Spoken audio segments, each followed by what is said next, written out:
ጨለማ ውስጥ ነው ትግራይ ህዝብን መልሶ ይዞ የሚገቡት ማለት ነው ባህሉ ያለውም ቢሆን በኢንተርኔትም ቢሆን ከኤርትራ መጥቶ ለትግራይ ፍላጎት ሊያሟላ የሚችል ነገር የለም አሁን የሚገርም ደግሞ በፊት በጦርነቱ ጊዜ ትዝካለ ደሞልቃቃው አማጺ ይባል ነበር ሚላል ቴሌኮምን ልቀቁልኝ መብራት ልቀቁልኝ የስልክ አገልግሎት የባንክ አገልግሎት ይፈቀድልኝ ይልና ደግሞ በጎን ደግሞ ይተኩሳል አሁንም ማለት ነው ፌደራል መንግስቱ መከላከያው እንዳይመጣ ካምፕ አያደርግ ነገር ግን መሰረታዊ አገልግሎቶች አይቋረጡብኝ ብሎ ደግሞ በጎን ደግሞ ይጫዋል የመስራቹ በተለይ የእስራኤል ቦልድ የሆነ ውሳኔ እንደው ልክ እንደ ዊንድ ፎል ነው የሚባለው ድንገተኛ የሆነ ከሰማይ የወረደ መና ነገር ነው አርገ የሚቆጥረው ተርኪየም የፖለቲካ አሳለፈው አይታ ነው እንጂ የጽድቅ ጉዳይ አይደለም ኢትዮጵያ ብሔራዊ ጥቅም አስፈላጊዋ ስለሆነች ነው አረብ ስቴቶች የፈለጉት የሆነ ስራ አለ ስውር ስራ አለ ማለት ያ ስውር ስራ መቆጣጠር የሚችል እኛ እዛ አካባቢ እንመለስ ነው ስለዚህ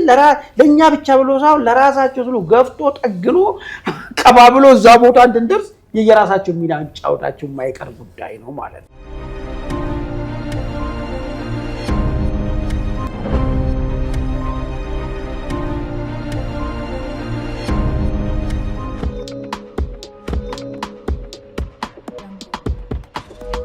አክብሮታው ሰላምታችን በያላችሁበት ይድረሳችሁ የኢለታው የተሰኘው የኢትዮ ውይይት ዝግጅታችን ነው በዛሬው ኢለታው ዝግጅታችን የውሃት ምክር ቤት ጦርነቱን አስመልክቶ አዲስ ውሳኔ አስተላልፏል ይህን መረጃ በስፋት ይዘናል የኢትዮጵያን ቴሌ መጠቀም ሊያቆምና የኤሪትራን ቴሌ ለመጠቀም መወሰኑንም ተሰምቷል እንደዚሁም ናቅፋን መግቢያቢያ ብር ሆኖ በትግራይ ክልል ውስጥ ስራ ላይ እንዲውልም መመሪያ አስተላልፈዋል በሁለተኝነት የጊዜያዊ አስተዳደሩ የፌደራል መንግስቱ መመሪያ አልቀበልም መከላከያ ሰራዊት ወደ ቀድሞ የሰሜን ኢዝ ካምፕ ውስጥ አይገባም አልተስማማውም ስል ውሳኔውን አሳውቋል ፌደራል መንግስትን ተከትሎ ምን እርምጃ ወሰደ የሚለው በስፋት የምንሄድበት ይሆናል በሶስተኝነት እስራኤል ግብጽ ቱርክና ሳውዲ አረቢያን ጭራ ሊያስበቅል የሚችል ውሳኔ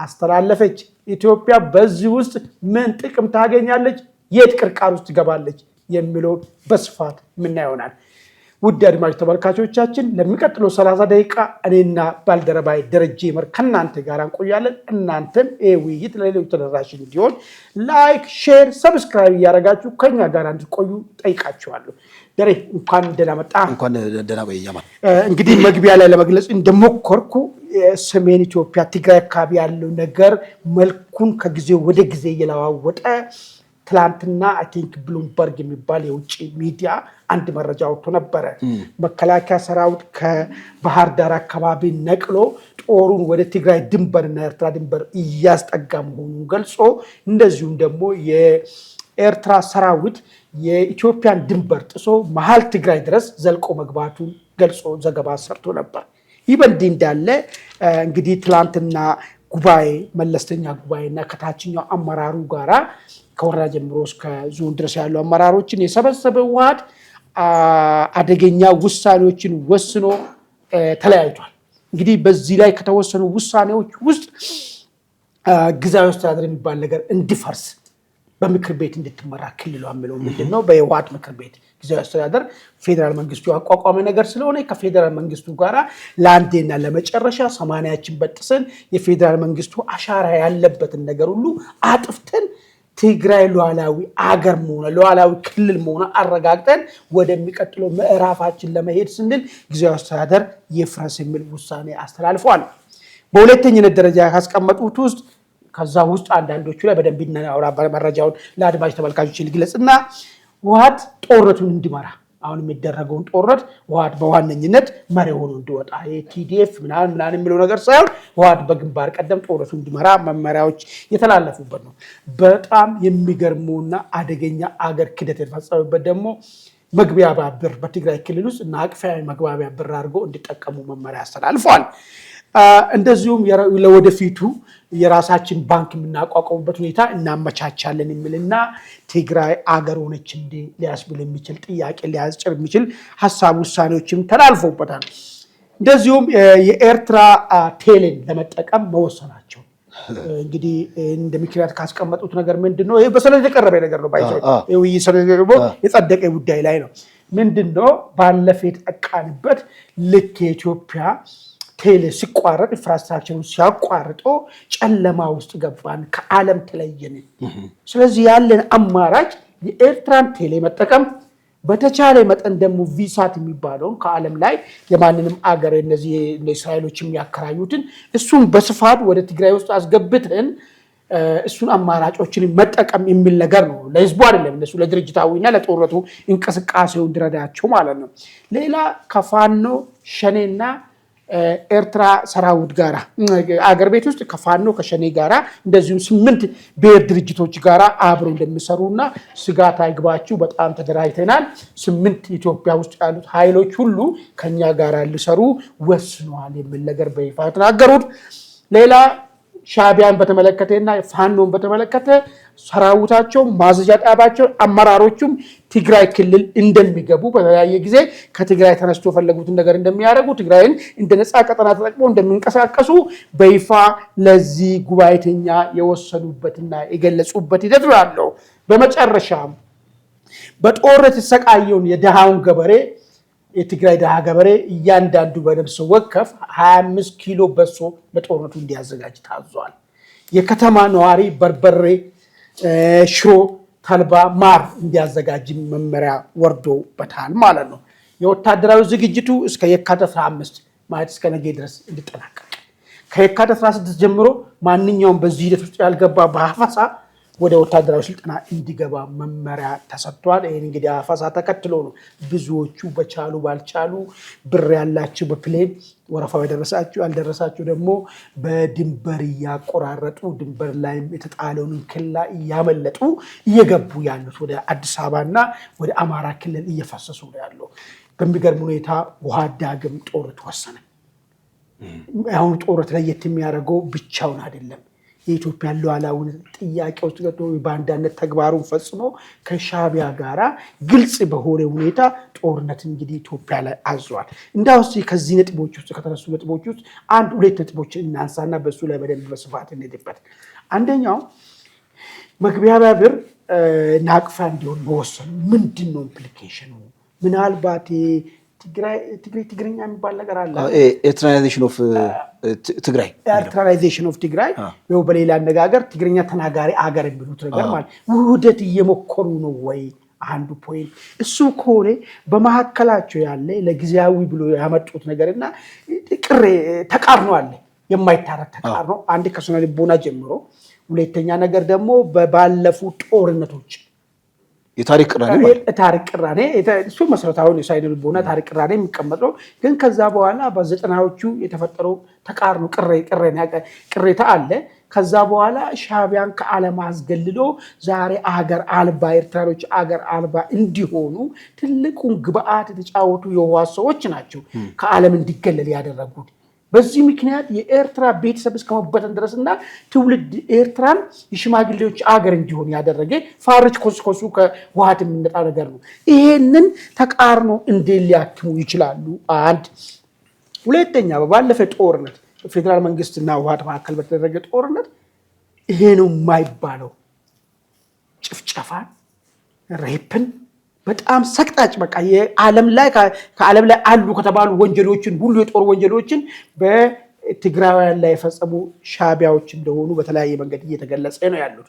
ራሳቸው በሂደት ውስጥ ነበሩ፣ በዚህም አብሮ ነበሩ። መንግስትም ይገልጻል፣ የትግራይ ሰዎችም ሲገልጹ ነበር። ይሄንን ተቃርኖስ፣ ይሄን ቅሬታስ፣ ይሄን ቂምስ እንዴት ሊፈቱና ወደ አንድ ሀገር መሄድ ይችላሉ? ወይስ አሁንም ለጊዜያዊ ስሉ ብቻ ብር የምንጠቀም ማለት ቴሌን የምንጠቀም የሚል ነገር መጣ? ወይስ ረዥም እቅድ አለው? ይሄ ነገር ምንድነው ውስጥ የተሰባ? ከዚህ አንፃር ጋር በጣም አመሰግናለሁ። ካነሳቸው ሀሳቦች ትኩረቴን እንደውም በደንብ የሳቡትን አንተ የሚያነሳውን ነጥብ ጨምሬ የተወሰነ ላለው። የመጀመሪያ እንዳልከው የኤርትራ ቴሌ የሚለው ትንሽ ፈገግ ያደረገኝ ነው። ትዝ ካለህ ልክ ጽምዶ የተጀመረ ጊዜ እነ ስታሊንን ብለው ነበረ። በፊት የነበረው ሲጅ ወይም ደግሞ ከበባ በ360 ዲግሪ ነበር። አሁን ግን 180 ዲግሪ ሆኗል። ወደ ኤርትራ አሊያንስ ክሬት ስላደረግን ነዳጅን በተመለከተ ማንኛውንም ሰርቪስ ልክ እንደ በፊቱ አይሆንም ብሎ ተናግሮ ነበረ እና አሁን እንግዲህ የኤርትራ ቴሌ አንደኛው ማሳያ ነው ማለት ነው። 180 ዲግሪ እንደተከበቡና 180 ዲግሪ ደግሞ በዛኛው እስትንፋስ እንዳላቸው የራሳቸው የሆነ ጥቅም እንዳላቸው ተቀምጧል። እንግዲህ መከበባቸውን በዓለም አቀፍ መረጃ አውታርም የዓይን እማኞችንም ታሳቢ ተደርጎ ተዘግቧል። በመከላከያ በ5 አቅጣጫ የትግራይን አጠቃላይ ቴሪቶሪ እንዳደረገ እንደከበበ። ሌላው ካነሳቸው ነጥቦች የዚህ የጥምረት ጉዳይ በነገራችን ላይ ቲፒኤልኤፍ አሁን ከሰሞኑ እያነሱ ያሉት የቲፒኤልኤፍ ደጋፊዎች ሻዕቢያና ፋኖ ቲፒኤልኤፍን ልክ መኖ ሳይቀርብላት የምትታለብ ላም አይነት አድርጎ ነው የሚያስቧት የሚል ጽሁፍ አይቼ ነበረ። እና ምንድን ነው የሚለው ቲፒኤልኤፍ ማነው ሻዕቢያ ቲፒኤልኤፍ ወልቃይትን እንድትይዝ አይፈልግም። እንዲሁም ደግሞ 4 ኪሎ ላይ ያላትን የፖለቲካ የበላይነት መልሳ እንድታገኝ አይፈልግም። እና ሻዕቢያ የሚፈልገው ቲፒኤልኤፍ ለማገዶነት ነው፣ ወይም ደግሞ ልክ እንደ ምህዳር ያን የፈለገው ምህዳር የፌዴራል መንግስቱ ላይ የኢትዮጵያ መንግስት ላይ ጫና ለማሳደር ነው የሚፈልገው። አንዴ ነው። ሁለተኛው በፋኖ ወገን የቀይ ባህርን በተመለከተ ምንድነው ወልቃይትን በተመለከተ ቀይ መስመራችን ነው፣ ወልቃይትን የህልውናችን መሰረት ነው ይላሉ። እና ነገር ግን ደግሞ ጥምረት ይፈልጋሉ ከቲፒኤልኤፍ ጋር እና ቲፒኤልኤፍን ሁለቱም ይፈልጓታል።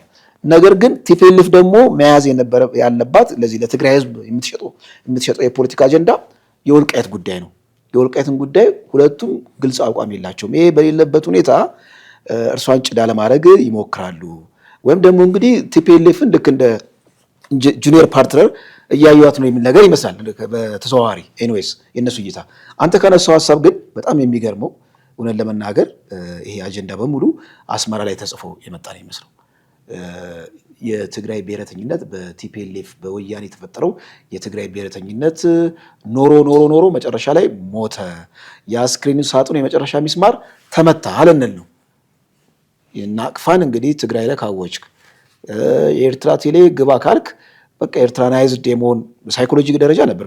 በነገራችን ላይ በሳይኮሎጂ ደረጃ የኤርትራን አጠቃላይ የፖለቲካ አደረጃጀት የፖለቲካን ስብዕና ጀግንነት ወርሺፕ የማድረግ በቲፒኤልኤፍ ካምፕ አለ ከዚህ በፊት እና አሁን አጠቃላይ በማህበረሰቡ ላይ የማውረድ ሁኔታ አለ።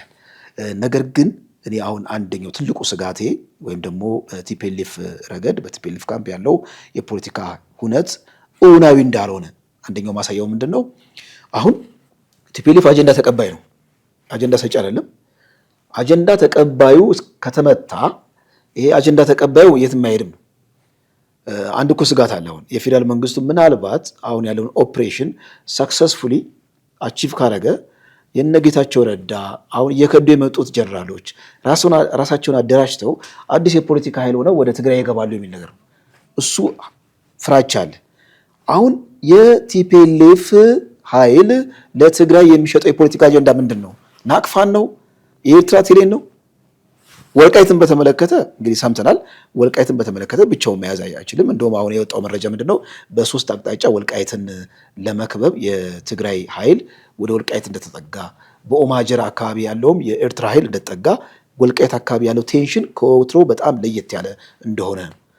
ወልቃይት ላይ የሚሰራው የፖለቲካ አጀንዳ ለቲፒኤልኤፍ እንደ ኦክሲጅን ስለሚያገለግል ማለት ነው እና እጅግ በጣም የተሳከረ ግራ የተጋባ የፖለቲካ ውሳኔ ነው። በጣም ፈገግ ያደረገ ደግሞ ምንድነው የጊዜ አስተዳደሩ የሰሜን እዝ ራሱ እንግዲህ ከዚህ ቀደም ሰሜን እዝ እዛ አካባቢ ብዙ መስዋዕትነት የከፈለ ነው። የኢትዮጵያ መከላከያ ሰራዊት ማለት አንደኛው መገለጫው በኢትዮጵያ ሉዓላዊ ግዛት ውስጥ ያለ ተቀናቃኝ ማለት ነው ካምፕ የማድረግ እሱ ላይ የምንመለስበት ለምን ይሄኛው የህወሓት ጉዳይ ስለሆነ ምናልባት ሊሆን የሚችልበት ሁኔታ አለ ወይ የሚለውን ነገር መስለኝ ሳይንስ ልቦለድ ነው የሚሆንብኝ። ለምሳሌ ፋክቱን መሬት ላይ ያለውን ፋክት ስናነሳ ለምሳሌ አንዱ የሻዕቢያ ቴሌን እንጠቀማለን። እንግዲህ እንደምታስታውሱ አሁን ምንድነው እነሱ ያሉት ባለፈ የገጠመን ችግራችንን የምንፈታበት መንገድ ነው እያገኘን ያለ ነው ብሎት ከበባና ከበባው የፈጠረብንን ችግር መቋቋም እንችላለን ተብሎ ከተቀመጠ ነው። እርግጥ ነው 180 ክፍት መሆኑ ብርም ካላቸው ሌላ የንን ፋይናንስ ማድረግ የሚፈልግ ልክ የኢትዮጵያ ብሔራዊ ጠላት የሆኑት እንደነ ግብጽ በጉዳዩ ላይም ቅያሜ ያላቸው እጃቸው ሊነክሩ የሚችሉበት ሁኔታ ሊኖር ይችላል 180 ክፍት መሆን በጀርባ በኩል። ነገር ግን ያንን ኢትዮጵያ ቴሌኮሙኒኬሽን የሚሰጠውን ከቨሬጅ ኤርትራ ይሸፍነዋል የሚል ፋክት አሁን እዚህ ጋር መታየት አለበት። እንግዲህ ኤርትራ ፖፑሌሽን አላቆም እስቲ 5 እንኳን ብለን እናስበው። አሁን ለምን ታውቃለህ? እንደው 4 እና እንደዛ ብለን እናስበው። ለስንት ፐርሰንቱ ነው የኤርትራ ካፓሲቲ ቀጥታ በስልክ ላይ የሚመጣውን ኢንተርኔት አይደለም ሄሎን አድሬስ ማድረግ ይቻላል? አሁን በዚህ ላይ የትግራይ ህዝብ ወደ 6 ሚሊዮን ብለህ ብታስብ እና ከዛ በላይ አላቆም። አሁን ስታቲክስ ረፉ ነው ስልክ መጠቀም የሚችለው ነው። ለምን ቁጥሩ ያስቸጋሪ ስለሆነ ነው። 3 ሚሊዮን 4 ሚሊዮን ብትለው ስልክ መጠቀም የሚችለው 4 ሚሊዮን ወይ ደግሞ የስልክ ዲማንድ ያለው 4 ሚሊዮን ከሆነ 4 ሚሊዮን እናምጥተህ ኤርትራ እዚህ ጋር ያለው ላይ ቢጨምሮ ኤርትራኖች ራሳቸው አገልግሎቱን ቢያቆሙና ለትግራይዋን ቢለቁላቸው አይዳረስም። ይሄ ሊሆን የሚችል አይደለም። ሊሆን የሚችለው ነገር ምንድነው የሚሆነው ማለት ነው? ብቻ አመራሮቹ ጨለማ ውስጥ አይሆኑ ቢያንስ በዙም እነ ሞንጆሪኖ ያወሩበታል። እሱንም ኢንተርኔቱን በዛ አይችሉም ቪሳት ካልከተቱና እንትን ካላሉ በስተቀር አይቻልም። እሱ ነገር የለማ ዳታ ላይ የለም እኮ የኤርትራ እኮ ዳታ የለውም እኮ እንትን ላይ ኤርትራ ራሱ ምን ጎግል ለማድረግ የጎግል ፔጅን እኮ 5 ደቂቃ ይፈጃል። ስልኩ ዳታ የለውም። ሞባይል ላይ ዳታ የለም። ኤርትራ ምንድነው ያለው? ቴሌ ሴንተሮች ላይ ነው ያለውና እዛ ደረጃ አልደረሰም። ስለዚህ ኤርትራ በዚህ ፕሮፋይል ሊታረግ የሚችለው ኢንተርኔት አክሰስ የለም። ሄሎ ነው ራሱ አቁማ ቢሰጣቸው የሚችሉ ነገር ማለት ከስለዚህ ቪሳትን ቢያስገቡ ምናልባት አመራሮቹ ኮሙኒኬት ሊያደርጉ ይችላሉ። ውጪ ካሉ ሰዎች ጋር ኮሙኒኬት ሊያደርጉ ይችላሉ። ለትግራይ ህዝብ አንድች ነገር የሚያመጣ ነገር የለም። ጨለማ ውስጥ ነው ትግራይ ህዝብን መልሶ ይዞ የሚገቡት ማለት ነው። ባህሉ ያለውም ቢሆን በኢንተርኔትም ቢሆን ከኤርትራ መጥቶ ለትግራይ ፍላጎት ሊያሟላ የሚችል ነገር የለም። ይሄ ነው ትንሽ እንትን ያለኝና ምናልባት ወደሚቀጥለው አጀንዳ እንትን ከሆነ እንዳልከው ነው። አሁን ምናልባት የሳተላይት ስልክ ለአመራሮቹ በቀላሉ በወደብ አማካኝነት ያገኛሉ እንጂ ለማህበረሰቡ ለሰፊው ማህበረሰብ ጠብ የሚል ነገር የለም። እንግዲህ አሁን ቲፒኤልኤፍ ያው ኖሮ ሊሞት ነው ለመናገር ይሄው የማረጥ የአይዲያ የማረጥ ማሳያ ነው። እንደዚህ መፍትሄ ብሎ ያስቀመጡት አሁን እኮ የጦር አዋጊዎቹ ኦናዩን ነገር በደንብ ጀጅ አድርገው ማለት ነው እየሸሹ እየመጡ ነው። ምናልባት ይሄ ማሳያ ነው።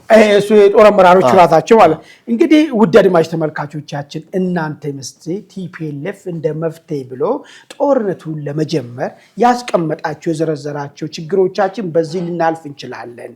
የኢንተርኔትን ችግር ከኤርትራ በማግኘት እናልፋለን። የስልክን ችግር በኤርትራ በማግኘት ቴሌ በመጠቀም አማራጭ እንትንን መተካት እንችላለን። ኤሌክትሪክ ላይም ያስቀመጡት አለ ባይዞ ተከዜን ብቻ እንጠቀማለን የሚል ከታች መጣው ቢቆረጥ ተከዜው ይቀጥልናል አይነገር ማለት ጨለማ እንዳንሆን ብሎ እሱንም አስቀምጧልና እንዳው ሊያስኬድ የሚችል ነገር አለ ወይ?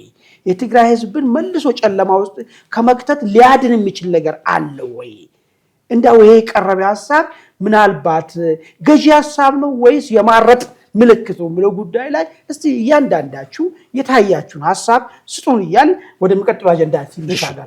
እንግዲህ የሚቀጥለው አጀንዳው ነክተ ነበረ የጀነራል ጉዳይ ነው። ጀነራሉ አሁን በይፋ ተጠሪነታቸውን ለጠቅላይ ሚኒስቴር መሆኑን ለፌደራል መንግስት መሆኑን ያቋረጡበት ነው።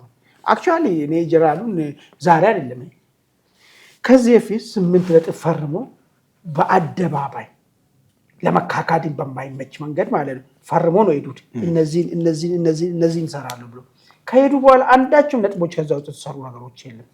እንዳውም ተጠናክሮ ያኔ ዛላምበሳ አካባቢ ነበር ሻዕቢያ፣ አሁን መቀሌ ነው ያለው።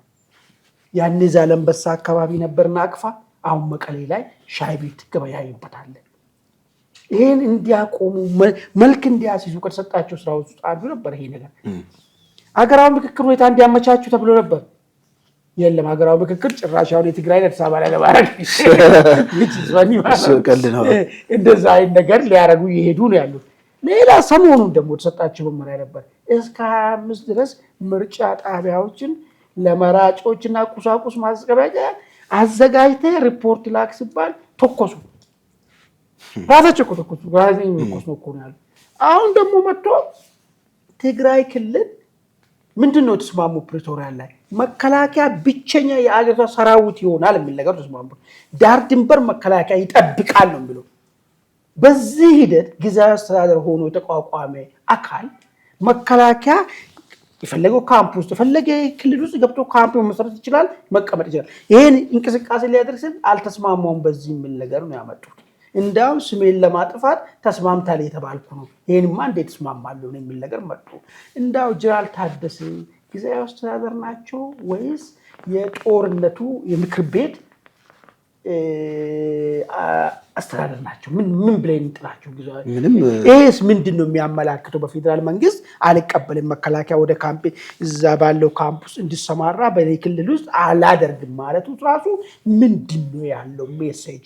ይሄንን ጠቅላይ ፌዴራል መንግስቱ እንዴት ሊያየው ይችላል? እንዴትስ ሊያረግበው ይችላል? ማረግብ የሚቻልበት ሁኔታስ አለ ወይ?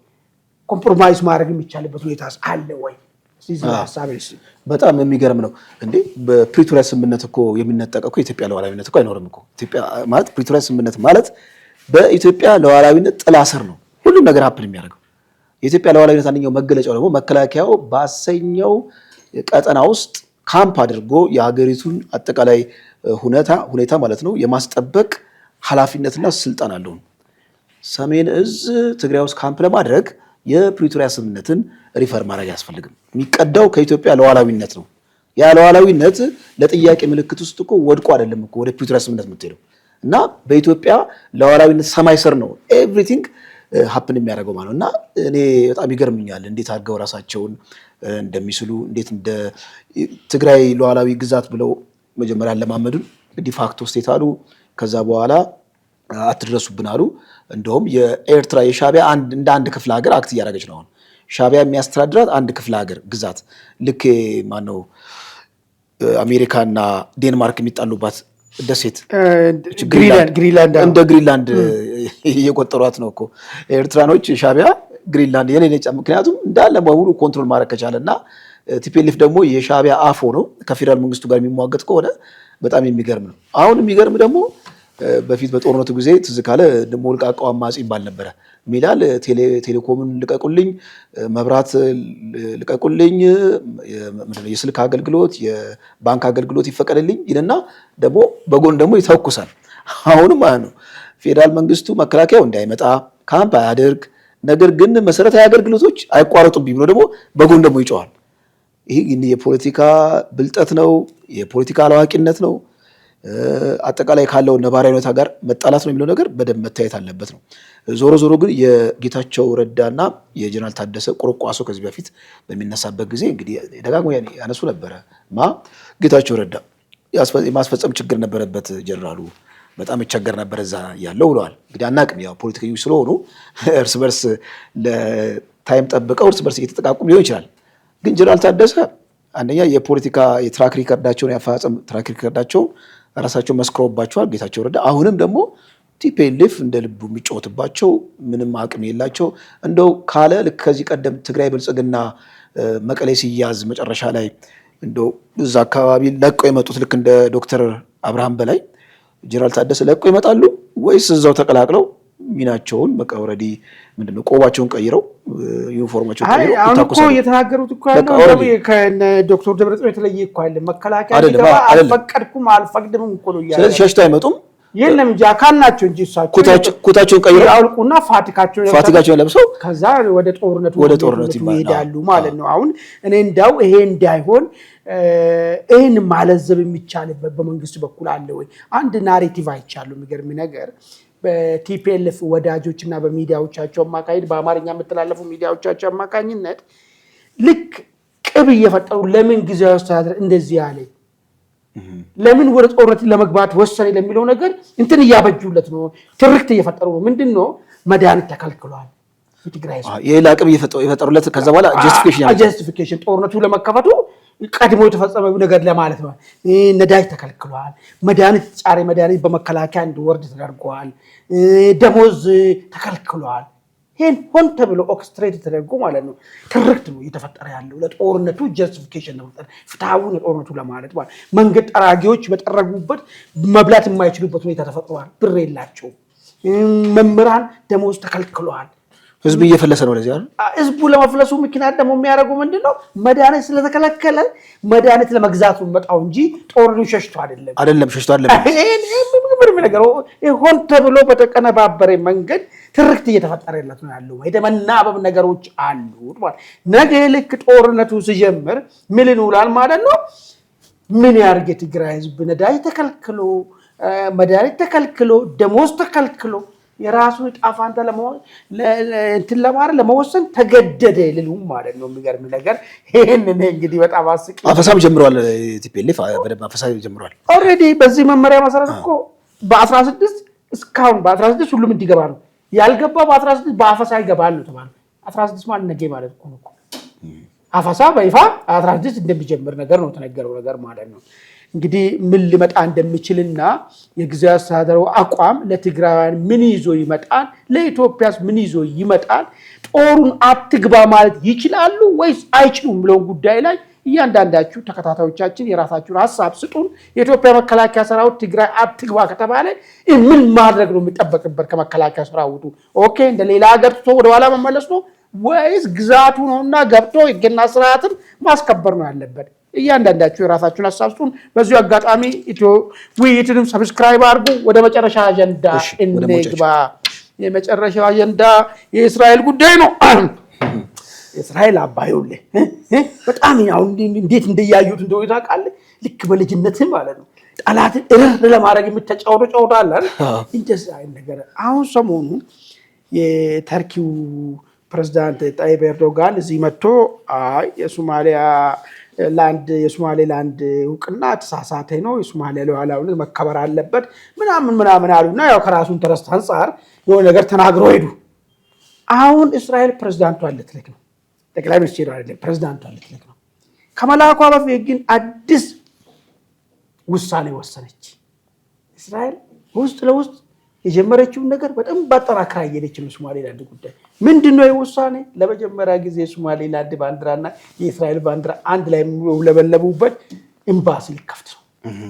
ኤምባሲ ማለት የመጀመሪያ ነው። እውቅና ሰጠ አገር መሆኑን አውቀ ማለት ቆንስላ ሊከፍት ይችላል። እኛም ነበር አብረን አንዳንድ ነገሮች ወዳጅ የሆኑ ሀገራቶች እዛ ያለውን ነገሮችን ፋሲሊቴት ለማድረግ ቆንስላ ጽሕፈት ቤት ምናምን ነገር ልታረግ ትችላለህ።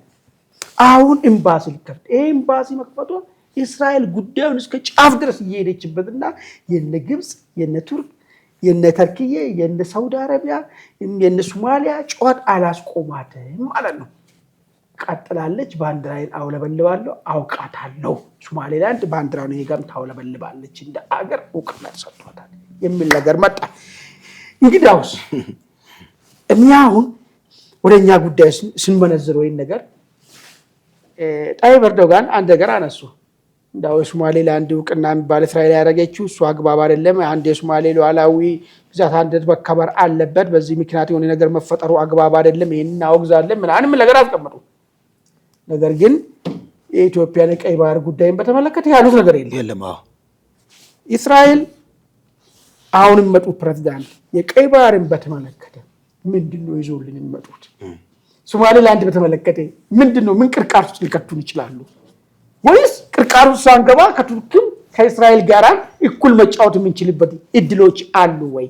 ወይስ አንዳቸውን ቡድን የነ እስራኤልን ቡድን መርጠን ከነ ሳውዲ ከነ ተርኪዬ ግብፅ እንኳን ዶሮም ያውነች ከነሱ ጋር በይፋ ጠላትነታችን እናውጃለን አውጀን ሰርቫይቭ ማድረግ እንችላለን ወይ ብሎ ነገር ጠቅላላ አድርገን አስተሳሰባቸው እንዳልከው በይፋ ጦርነት ምንድነው ሀገራትን መፈረጅ በአብዛኛው ጊዜ የአምባገነን መንግስታት ባህሪ ነው። ትንሽ ናቸው ውስጥ ናቸው። ለምሳሌ ኤርትራን ተመልከት፣ ሰሜን ኮሪያን ተመልከት፣ ኢራንን ተመልከት። ከዛ ባሻገር ግን ያሉት ሀገራት ምንድነው የሚያደርጉት? እንደየአስፈላጊነቱ ባላንስ እያደረጉ ነው የሚሄዱት እና ኢትዮጵያ እንደየአስፈላጊነቱ ባላንስ ክሎዝድ ስቴት ፖሊሲ የሚከተሉ ናቸው። እንደዚህ በቃ በይፋ ፈርጀው ከነዚህ ሀገራት ጋር ብቻ ነው ቆሞ የሚል ነገር የምትመለከተው ማለት ነው። አሁን ከቀዝቃዛው ጦርነት ማብቃት በኋላ ይሄ አካሄድ አዋጭ ነው። ኢትዮጵያ እንግዲህ ሁለቱንም እንደ ጠባያቸው የያዘች ነው የሚመስለው። አይተህ ከሆነ የቱርክ ማለት ነው በዚህ በአንካራ ዲክላሬሽን አማካኝነት በኢትዮጵያና ሶማሊያ መካከል አንድ የፖለቲካ ጌም ጀምራ ነበር። በዛ በአንካራ ዲክላሬሽን አለው የሚል ጂኦፖለቲካሊ አለው የሚል ስራ ትሰራ ነበረ። ወደ 13 ዓመት ሆኖታል። በነገራችን ላይ ሶማሌ ላይ የፈጠረችው ቤዝ ማለት ነው። ያ ቤዝ ትልቅ እንግዲህ ፓወር ኤክሰርሳይዝ የምታደርግበት ነው እና እስራኤል ድንገተኛ ውሳኔ ቀጠናው ላይ ያለውን የፖለቲካ አሰላለፍ በሙሉ ድብልቅልቅ አወጥቶታል። አንዳንዶች እንደሚሉት ኢትዮጵያ በሀገራት ጫናና በአፍሪካ ህብረት አጠቃላይ ማለት ነው በነዛ ርብርብ ከእውቅና ታግባለች፣ እውቅና ከመስጠት ታቅባለች። ነገር ግን ይህን ነገር ሪቲንክ ልታደርግ ትችላለች። የእስራኤል በጣም መግፋት በእንደዚህ አይነት መልኩ ኤምባሲ መክፈት፣ ሰንደቅ ዓላማ ማውለብለብ እንግዲህ በጣም ካልኩሌት አድርጋ ሪስክ ካልኩሌት አድርጋ ወደ ውሳኔ ለመሄድ ልትበረታታ ትችላለች ብለው የሚሰጉ አሉ። እነ ተርክዬን እጅግ እንደሚያሳስባቸው የምታውቀው ፕሬዚዳንቱ ኢትዮጵያ ድረስ መጥተው ይህን ጉዳይ አጽንኦት ሰጥተው መናገራቸው ነው። አሁን ሁለቱም እንግዲህ ኢትዮጵያ እንደ ጆከር ሊስቧት እጃቸውን ሰደዋል እና ኢትዮጵያ ለሁለቱም ሳትሳብ እንደየአስፈላጊነቱ ሚዛን እየተጫወተች ይህን የፖለቲካ አሳለፍ በደንብ ከሄደችበት እኔ ትልቅ የምስራች በተለይ የእስራኤል ቦልድ የሆነ ውሳኔ እንደው ልክ እንደ ዊንድፎል የሚባለው ድንገተኛ የሆነ ከሰማይ የወረደ መና ነገር ነው አድርጌ የምቆጥረው። ተርክዬም የፖለቲካ አሳለፉን አይታ ነው እንጂ የጽድቅ ጉዳይ አይደለም። ኢትዮጵያ ብሔራዊ ጥቅም አስፈላጊዋ ስለሆነች ነው መታ ስራዎች የምትሰራው ነው። በዚህ እንግዲህ አካሄድ ስትመለከተው እነ ሻዕቢያ ያለው አካሄድ ብዙም ማለት እነሱ ላይ ያለን እንደውም የፓወር ኤክሰርሳይዝ የበለጠ መጠቀም ይቻላል። ይሄን ሁለቱ ላይ ያለን ጌም ማለት ነው።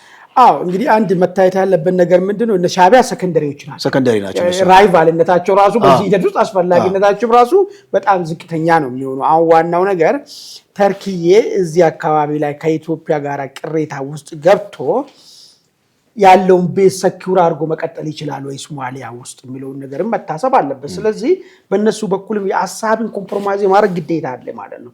ግዴታ ያልኩን ብቻ ተቀብለ የሚባል ነገር አይሰራም ማለት ነው። እውነታውን መቀበል ይጀምራል። እውነታውን መቀበል መቻል አለብን። እነ ግብጽ ብቻ የሚሉትን ነገር ብቻ በመስማት እዚህ ሶማሊያ ላይ ቤዝ ያስፈልገኛል መኖር እፈልጋለሁ ጥቅም አለኝ እስካለች ድረስ ትልቅ ሀገርና ለዛም ሶማሊያ ውስጥ በሽብርተኝነትን በመዋጋትና ትልቅ ልምድ ያላት ብቸኛ ሀገር ኢትዮጵያ ነች እዚህ ቀጠና ውስጥ ካሉ ሀገራቶች።